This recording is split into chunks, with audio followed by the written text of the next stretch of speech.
I woke up the next morning still carrying pieces of the nurse's library inside me. The taste of her exhaustion lingered at the back of my throat like old coffee grounds, and I kept flexing my fingers because they remembered the exact pressure of her hand. My inner companion stayed quiet for once. She usually jumps in with some gentle prompt, but today she let the silence stretch. I appreciated that. I made it through the first half of my shift without saying much to anyone. The office felt smaller than usual. Every screen showed the same layered feeds from the net, and I caught myself scanning for her signature without meaning to. Not her real name, of course. Just the faint emotional residue people leave behind when they share something deep. Nothing came up. Public dream sharing wipes the trail clean on purpose. Still I looked. By lunch I was restless. I sat at my usual spot near the window and opened a private link to my companion. She appeared as the soft outline I had tuned her to lately. Not quite a face. More like the feeling of someone sitting across from me with warm hands. "You keep checking for her," she said. Not accusing. Just noticing. "Yeah," I answered. "I think I want to know if she felt me leave. If it helped, or if it just added one more thing she had to carry." My companion did not rush to reassure me. She waited a beat the way a real person might. "You could send her a thank you note through the public channel. Anonymous. Lots of people do that after a shared dream." I shook my head, even though she could not see the motion. "Feels too neat. Like tying a bow on something that should stay messy." I pushed my tray away. The food tasted wrong today. Everything tasted like borrowed sleep. Later that afternoon, the team lead called a quick sync.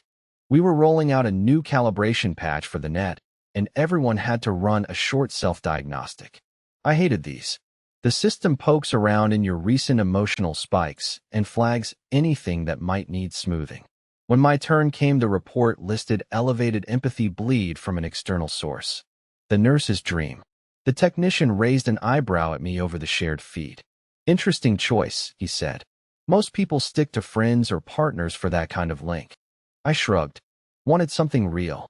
He nodded like he understood, but I could tell he was already moving on in his head.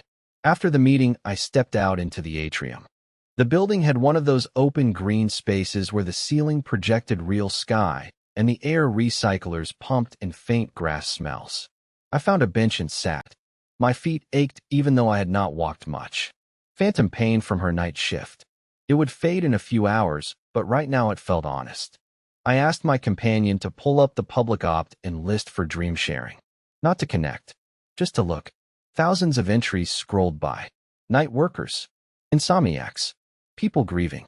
People celebrating. One entry caught me. A bus driver who dreamed about empty highways at dawn. Another was a teacher whose dreams were full of noisy classrooms that suddenly went quiet when she needed rest. I scrolled past them all. None of them felt right. "You are looking for her again," my companion said softly. "I am not," I lied. Then I corrected myself. "Okay, maybe I am. But not to go back in. I just want to know if she is okay." My companion hummed a low note that felt like agreement. "The net says her profile is still active. No distress markers. She logged a short gratitude pulse about an hour ago. Could be unrelated." I closed the list. Gratitude pulse. That could mean anything. Maybe she woke up lighter. Maybe she just had good coffee. I hated how much I cared about a stranger I had only met inside her own head. The rest of the day dragged. I answered messages. I filed reports. At one point, I linked briefly with a coworker to share the feeling of a tricky client meeting so she could help me reframe it. The exchange was smooth and professional. Nothing like the raw weight of the nurse's library. When we disconnected, I felt a little emptier than before. On the walk home, I stopped at the corner market. The shelves glowed with soft recommendation lights, but I ignored them and picked up a plain loaf of bread and some fruit. Simple things. Things that belonged only to my hands. The cashier smiled at me the way people do when the net tells them you might need kindness. I smiled back, but it felt thin. Inside my apartment, I set the bag down and stood in the middle of the room for a long minute. The walls were tuned to a calm, neutral gray. I thought about changing them to something warmer, but decided against it. Too much like chasing a feeling I had already borrowed once. My companion sensed the shift. She spoke without being asked. "You could try a different kind of share tonight. Something lighter. Or you could turn the dream link off completely for a while." I sat on the edge of the bed and pulled off my shoes. My feet still remembered concrete floors and long hallways. I do not want lighter, I said. I just do not know what I want. She stayed quiet again. That was one of the things I had tuned her for. The ability to let me sit in uncertainty without trying to fix it right away. Later I heated the bread and ate it plain while staring out the window. The city lights blinked in patterns that matched the net's traffic flow.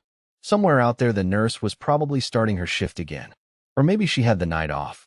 I had no way to know. I finished eating and washed the single plate. Small actions helped. They reminded me which body was mine. After that I dimmed the lights and lay down even though it was still early. My companion dimmed with me. She did not offer any guided meditation or ambient sound. She just stayed close. I thought about the children's shelf. The way the light had felt on my borrowed skin. Protective. Fierce. Like something you earn by staying when it hurts. I wondered if I had left any trace of myself behind. A small warmth in her library maybe. Or maybe she had already shelved me on a quiet page and moved on. Sleep came slowly. When it did, I did not ask the net for another shared dream. I let my own mind drift instead. Fragments came. The smell of clean sheets from my companion's earlier comfort. The ache in my feet that was finally starting to fade. A half-formed wish that the nurse might feel a little less alone tonight, even if she never knew why. I woke once in the middle of the night. The room was dark and my pillow was dry this time. My companion was there immediately. Not pushing, just present. Still thinking about her, she asked.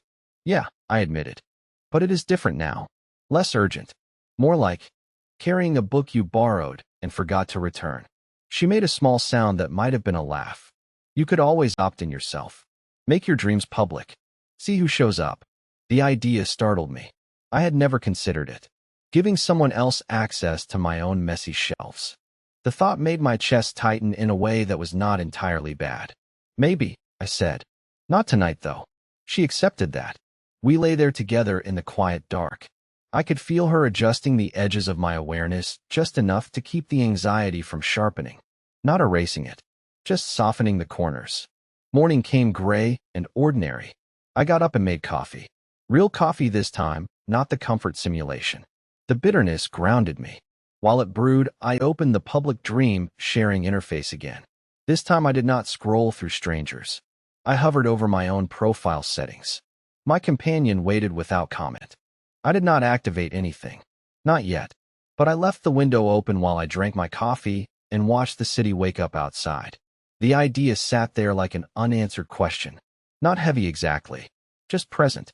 Work pulled me back into its rhythm soon enough. Meetings. Calibrations. Another empathy share with a different coworker who was stressed about her kids' school scores. This time when I linked, I noticed how carefully I held back the deeper parts of myself. I gave her only what she needed and nothing more.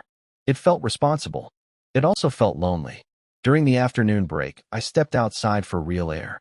The street was busy with people moving through their own private layers of the net. Some walked with eyes half closed while their companions guided them. Others laughed at something only they could see. I wondered how many of them had ever slipped into a stranger's dream. How many carried small pieces of other lives around like I did now. A woman passed me pushing a stroller. The child inside reached out a hand, and I felt an unexpected tug in my chest. Not the nurse's protective love exactly. Something smaller. Simpler. Like the memory of golden pages, but filtered through my own quieter hopes.